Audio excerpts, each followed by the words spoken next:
For this story, call me Adrian. I had been going to the same 24-hour gym for about a year. It wasn't a huge place, but it had everything I needed. Free weights, a cardio area, and just enough people at night to make it feel safe without being crowded. I usually went late, around 10:30 p.m. after my shift ended. The night crowd was always the same. A couple of serious lifters, two older guys who walked on the treadmills side by side, and one employee at the front desk who looked half asleep no matter what time it was. A few months into that routine, I started noticing a guy I hadn't seen before. He was probably in his late 30s, maybe early 40s, shaved head, gray sleeveless hoodie, black gloves, even when he wasn't lifting. What stood out wasn't how he looked, though. It was how still he could be. Most people in a gym are moving constantly, adjusting weights, checking their phones, wiping equipment down. This guy would just stand in one place near the stretching mats, watching the room like he was waiting for something. The first time he spoke to me, I was cleaning off a bench after incline press. He stepped forward and said, "You're here every Tuesday and Thursday, right?" I laughed a little because it caught me off guard. I said, "I guess so." He nodded like that confirmed something important. Then he said, "Consistency. That's rare." That was the whole interaction. Strange, but harmless. After that, he started saying hi whenever he saw me. Never introduced himself. Never asked my name. Just acted like we already knew each other. Sometimes he'd say things that were just specific enough to be uncomfortable. Like one night he said, "You almost skipped tonight." I asked what he meant. He shrugged and said, "You came in later than usual." I told myself he was just observant. Some people notice patterns. Still, it sat weird with me. A week later, I finished showering and realized my towel was gone from the hook near my locker. I checked the bench, the floor, the counter by the sinks. Nothing. I was annoyed, but I figured someone grabbed it by mistake. I dried off with paper towels, got dressed, and left. The next night, the same thing happened. This time, I knew I had hung the towel there. Bright blue towel, easy to spot. Gone again. I mentioned it to the employee at the desk, and he barely looked up from his monitor. He said people steal towels all the time. That answer bothered me more than it should have, because both times, nothing else was missing. Just the towel. Not my wallet, not my keys, not my clothes. A couple nights later, I was in the locker room alone, changing before my workout, when I heard one of the locker doors close down the row behind me. I looked up into the mirror and saw the man in the gray, sleeveless hoodie. He wasn't changing. He was standing there, holding a folded blue towel in one hand. My towel.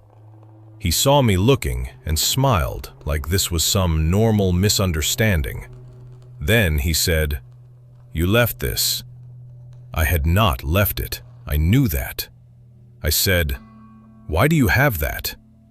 He didn't answer right away. He just walked over and placed it on the bench beside me. Then he leaned close enough that I could smell his cologne and whispered, "You should be more careful with your things." Then he walked away. I stood there frozen for a second, angry and confused at the same time. I should have reported him right then. I know that now. Instead, I convinced myself I needed proof. I didn't want to be the guy accusing someone over a weird vibe and a missing towel. So I started being careful. I stopped showering there. I brought my stuff onto the gym floor with me. I stopped using the locker room unless I absolutely had to. For a while, it seemed like that solved it. Then, one Saturday morning, I opened my apartment door and found a gym towel folded neatly on the welcome mat outside. Not blue this time, white. The exact kind the gym provided for members who paid extra for towel service. There was no note, nothing written on it, just the towel. That was the moment my stomach really dropped, because the gym was 15 minutes from my apartment, and I had never told anyone there where I lived. I took the towel inside with a plastic grocery bag and drove straight to the gym.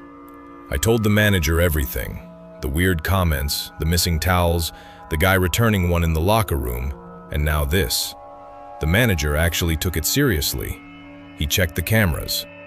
The guy in the hoodie had been coming in without really working out. He'd scan in, walk around, sit in the locker room, then leave. On 2 nights, he was seen standing by the lockers near mine. On another, he was caught removing a towel from the hook area and putting it in his duffel bag. But that wasn't the worst part. On the footage from the night before I found the towel at my apartment, he had stood at the front desk for a while talking to the sleepy employee. At one point, the employee left the desk. The man leaned over, looked at the computer screen, and took a picture of it with his phone. That front desk screen displayed member profiles when people checked in, including addresses. The manager called the police. They pulled his membership file and got his name. Apparently, he'd signed up using a temporary prepaid card and a phone number that led nowhere. He never came back after that. I moved apartments 2 months later. Nothing else happened. No messages, no one outside my building, no notes, just silence. But I still think about how small it started. A hello, a comment, a towel missing from a hook. That's the thing that scares me most. Creepy people don't always begin with something dramatic. Sometimes they start with something easy to explain away, and by the time you realize it isn't normal, they already know too much. My name isn't really Marcus, but use that. I used to go to a powerlifting gym on the edge of town. It was one of those warehouse-style places with concrete floors, loud music, rust on the plates, and people who took lifting way more seriously than I did. I liked it because no one really talked much. Everyone kept to themselves. Then this new guy started coming in. He was younger than me, maybe 20 or 21, but huge. Not bodybuilder huge, farm boy huge. Thick neck, heavy boots, always carrying ammonia caps in his pocket. He introduced himself as Eli the first week he started showing up. At first he seemed fine. He'd ask for a spot on bench. I'd ask for one on squat. Standard gym stuff. But after that, he started acting like we were training partners. He'd save me a rack before I even got there. He'd say stuff like, "I knew you'd be here in 10 minutes. He somehow always knew what day I trained each lift. One night, I came in earlier than usual because I got off work ahead of schedule. As soon as I walked in, Eli was already standing by the deadlift platforms. He looked surprised. Then he smiled and said, "Changed it up on me." That line hit me wrong, not because of the words themselves, but because of how disappointed he sounded. Over the next week, I noticed something else. My chalk bag kept getting moved, then my belt, then my phone once, even though I knew I had left it on the window ledge by the fan. Nothing was stolen, just touched, relocated, like someone wanted me to know they had access to my stuff. One Friday night, Eli asked if I wanted to hit a diner after training. I said no. I was tired. He kept pushing. Said he hated eating alone. Said it would only be 20 minutes. I gave in because I didn't want to make things weird. The diner was almost empty. He talked the entire time. Not normal conversation either. He kept asking questions about my apartment, whether I lived alone, whether my building had cameras, whether I parked outside or in a garage. He asked it all with a smile, like it was casual. I lied through most of it. Said I had roommates. Said my brother crashed at my place a lot. Said my landlord lived downstairs. He got quiet after that. At the end of the meal, he paid before I could stop him. Then he said, "Now you owe me another hangout." I laughed because I thought he was joking. He wasn't. The messages started the next day. Not texts. I had never given him my number. He found me on Facebook. He sent, "You forgot to tell me when you're training tomorrow." I didn't answer. Then another message came in. "Don't switch times again." That was enough for me. I blocked him. The next evening, I still went to the gym because I didn't want him controlling my life. Bad decision. He was waiting in the parking lot, leaning against his truck. The moment I stepped out of my car, he straightened up and started walking toward me, fast. He said, "Why'd you block me?" I told him to back off. He kept walking.